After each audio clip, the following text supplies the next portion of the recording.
나눔 서재를 찾아주셔서 진심으로 감사합니다. 오늘도 지혜를 나누는 소중한 시간이 되길 기원합니다. 사물은 저마다의 쓰임이 있습니다. 본래의 쓰임을 다할 때 그 가치가 더 빛나는 법입니다. 사람도 마찬가지입니다.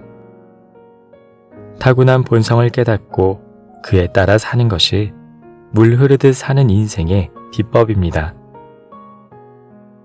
오늘은 이와 관련된 생각 나눔과 함께 책 인생의 절반쯤 왔을 때 읽어야 할 장자에 실려있는 이야기를 들려드리겠습니다.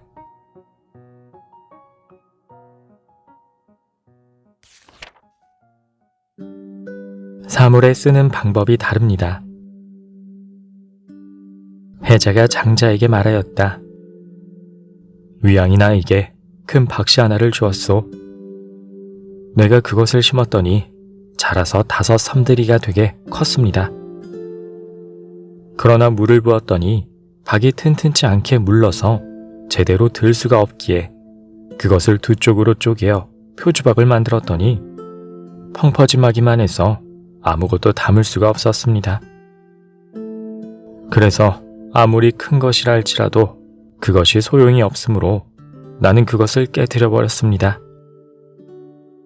이에 장자가 말하였다. 선생께서는 정말 큰 것을 쓸 줄 모르는군요. 송나라 사람 중에 손이 트지 않게 약을 잘 만드는 사람이 있었는데 겨울에 물빨래를 해도 손이 트지 않기에 대대손손 빨래질을 하고 있었습니다. 마침 지나가던 나그네가 그 약방문을 듣고 백금으로 그걸 사고자 하니 그 가족들이 모여 우리 집이 대를 물려 빨래질이나 하면서 돈 몇 푼 벌던 것에 하루아침에 백금을 벌게 되었으니 팔기로 하자 하여 약방문이 팔렸습니다. 약방문을 산 그 나그네는 오나라 왕을 찾아가 그 약을 수전에 사용하고자 하였습니다. 얼마 후 마침 월나라의 침략이 있자 우왕은 그를 대장으로 임명하고 겨울 빈판에 월나라 군사와 수전을 벌여 크게 이기고 승전하여 많은 땅을 하사받았다 합니다.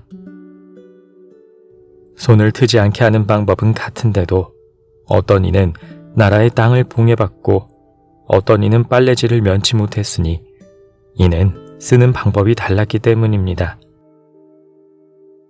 지금 당신에게 5 섬들이 큰 박이 있다면 어찌하여 그것을 큰 배로 삼아 강호에 띄워줄 생각은 하지 않는 것이오.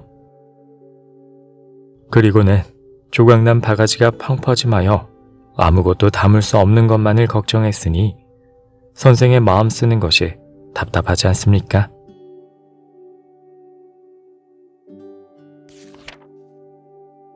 물건이 쓸모없다 하여 근심할 필요가 없다.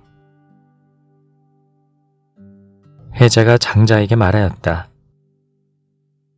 우리 집에 큰 나무 한 그루가 있는데 남들은 가죽나무라고 부릅니다.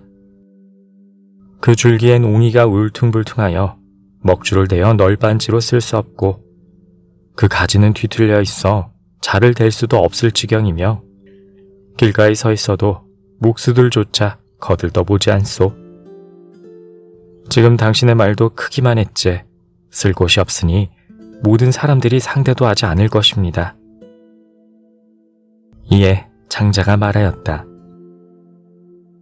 당신은 삭과 족제비를 본 적 있나요? 땅에 몸을 납작 엎드려 붙이고 들쥐가 나오기를 노리지만 동서를 뛰어다니며 높고 낮음을 꺼려하지 않다가 덫이나 그물에 걸려 죽고 말지요. 그런데 저 리우란 소는 그 크기가 하늘에 들이운 구름과 같소.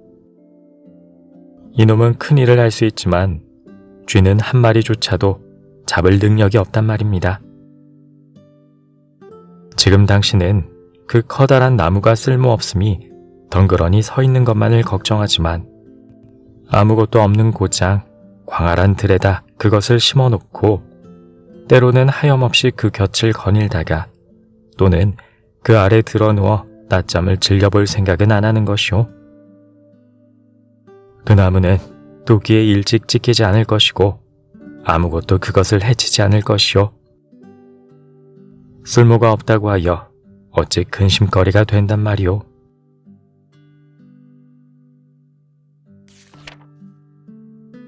하늘의 피리 소리를 들어라.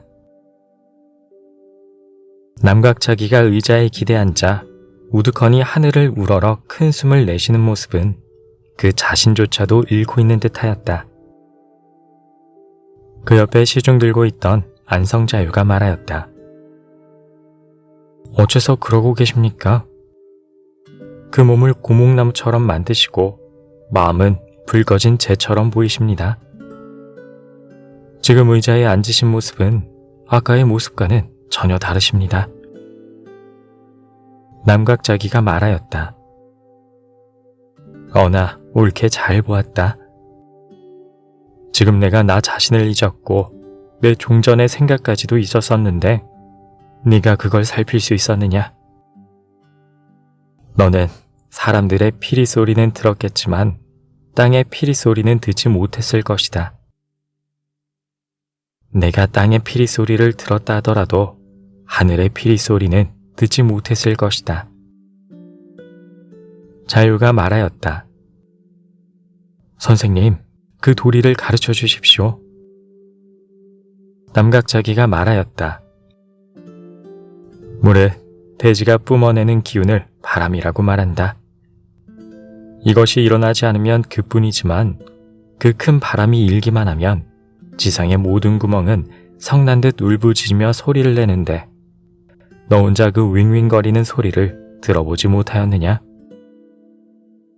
산속의 나무들이 뒤흔들리고 몇백 아름드리의 커다란 나무들이 숭숭이 구멍이 나 어떤 것은 사람의 코와도 같고 입과도 같고 귀와도 같으며 목이 긴 병과도 같고 술잔과도 같고 절구통과도 같고 깊은 웅덩이 같은 놈에 얕은 도랑 같은 것들이 여기저기 뚫려 있는데 그런 구멍들에 바람이 일면 소용돌이 치는 경류가 흐르고 화살의 시위 소리가 들리는가 하면 무엇을 꾸짖는 듯 들이마시는 듯 외치듯 울부짖듯 터지는 소리가 들리다가도 다시 그윽한 것 그리고 흐느끼는 소리도 들려온다. 앞에 것이 우하고 노래하면 뒤에 것은 와하고 화답한다. 바람이 잦으면 노랫소리도 잦아지고 바람이 사나우면 큰 소리로 화답한다. 그러나 모진 바람이 멎으면 모든 구멍은 허허로이 조용해지며 작은 나뭇가지들만 남아서 조용히 흔들리고 있을 것이다. 안성자유가 말하였다. 땅의 피리 소리란 바로 여러 구멍에서 나는 것임을 알았습니다. 사람의 피리 소리란 바로 피리에서 나는 것임을 알았습니다. 감히 하늘의 피리 소리에 대하여 알고자 합니다. 남각자기가 말하였다. 한 줄기 바람이 대지에 불면 대지상의 모든 구멍은 제각기 다른 소리를 내고 있는데 그 바람이 대지상의 구멍을 불 때 그들로 하여금 스스로의 소리를 내게 하는 것이 하늘의 소리인 것이다. 모든 만물이 스스로가 택한 소리를 천연적으로 내고 있는데 누가 감히 시킨다고 해서 그렇게 되는 것이겠느냐?